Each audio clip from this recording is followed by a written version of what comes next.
Hello, everyone. Welcome to the Fairfield Legacy Podcast. And we are here recording live at Studio 2166. And we'll introduce our members. So first we have...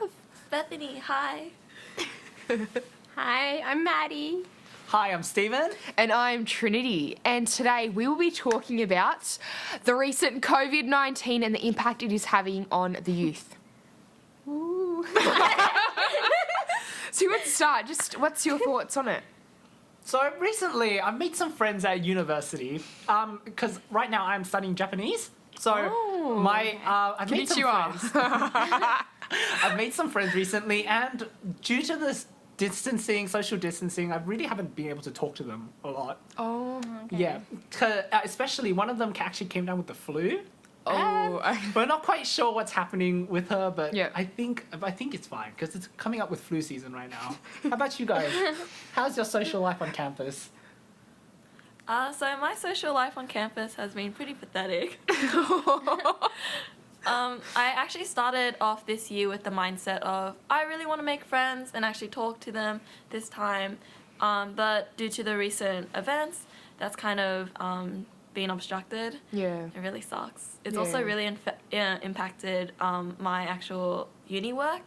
So, all the classes have been moved online and everything's been really confusing and frustrating for both the tutors and the students.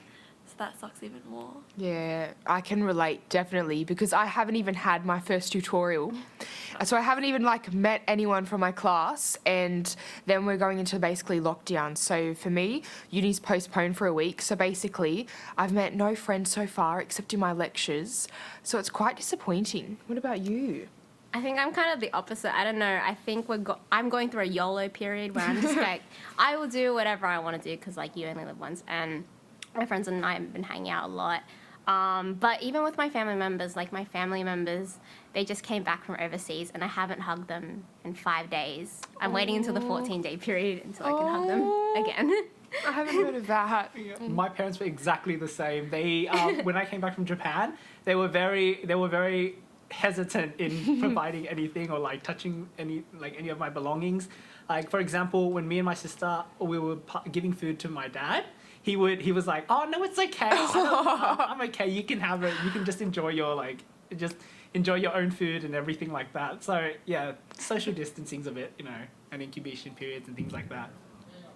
Yeah, I think it is quite sad. I saw the other night on what's that show?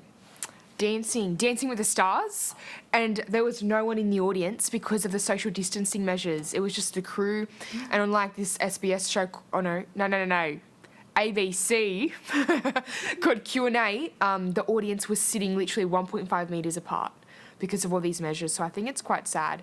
But what about on public transport? Do you guys see any social distancing taking place? I feel like it's kind of the same vibe on public transport, from my personal experience. But I've seen a lot of people wear plastic disposable gloves now. Oh wow! And those big chunky masks, just to take protective measures against the virus. But I don't know how effective that could be because sometimes they don't perform the right etiquette. So even though you're wearing the gloves, touching all the rails, they still touch them out. Yeah. So I've actually had one of my classes with my lab partner.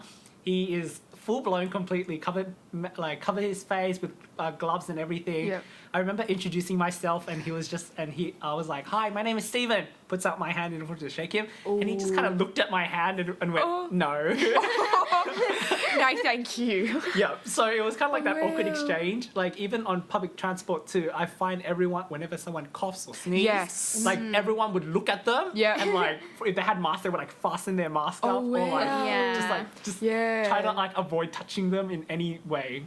You can see a lot of people staring at the person to see if they come down with any other symptoms or things like that.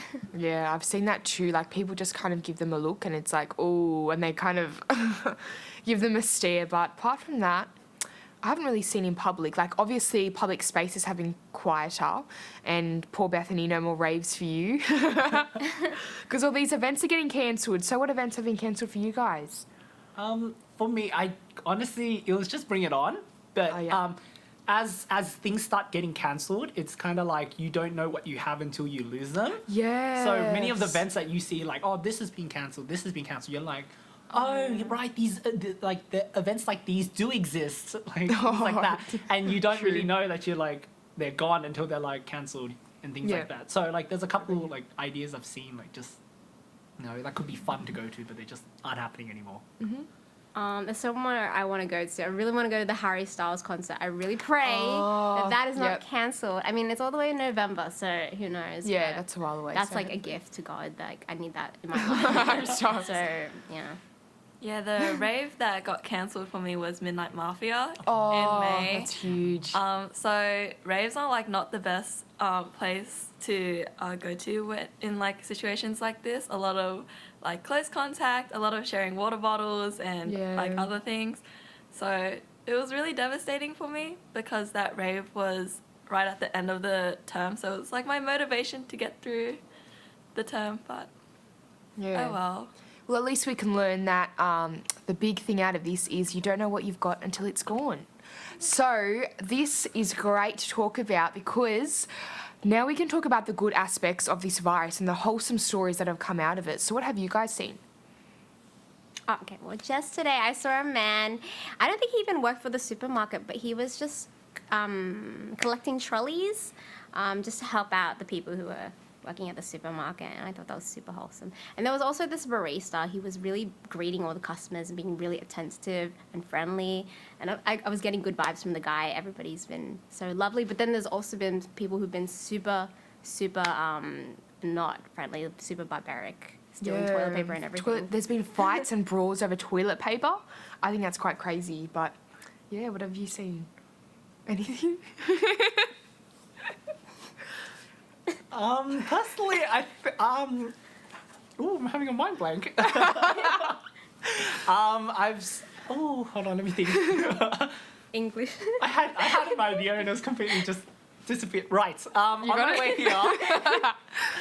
way here, there were radio shows that were making up songs in order to encourage, even in this time of maybe not the best of times. We can still have fun, and there are still things that we can do in order to entertain ourselves in this period of social isolation, from especially with contact and things like that. Just little things that people do in order to just have fun. Yeah. How about you, Bethany? Well, like a wholesome thing that came out of this,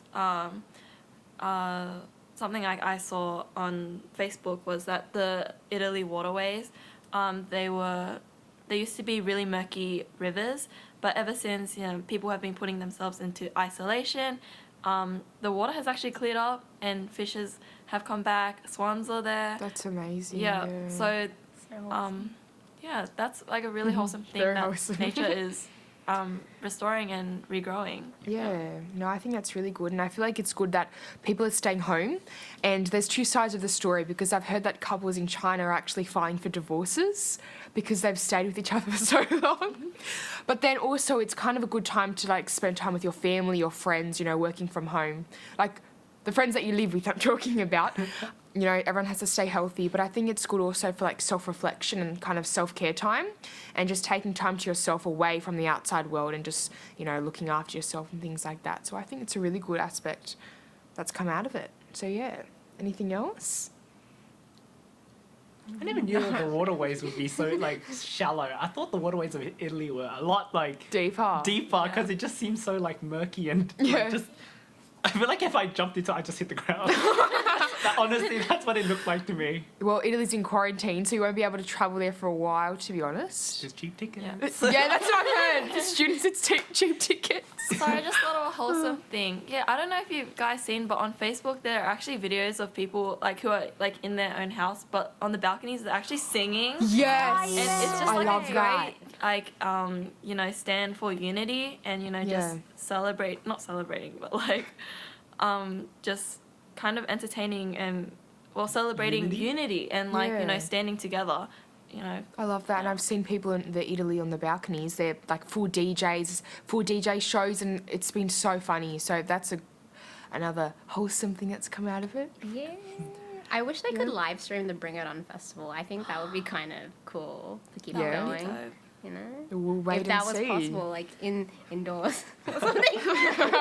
Just have like performances and then like at least give our performers the chance Yeah. to like show their Yeah. skills. Yeah, exactly. Something to do, like Yeah, we'll wait and see because who knows, a surprise will be on its way. But thank you guys, and thank you for listening, and we hope that you stay safe. Woo! Bye. Bye.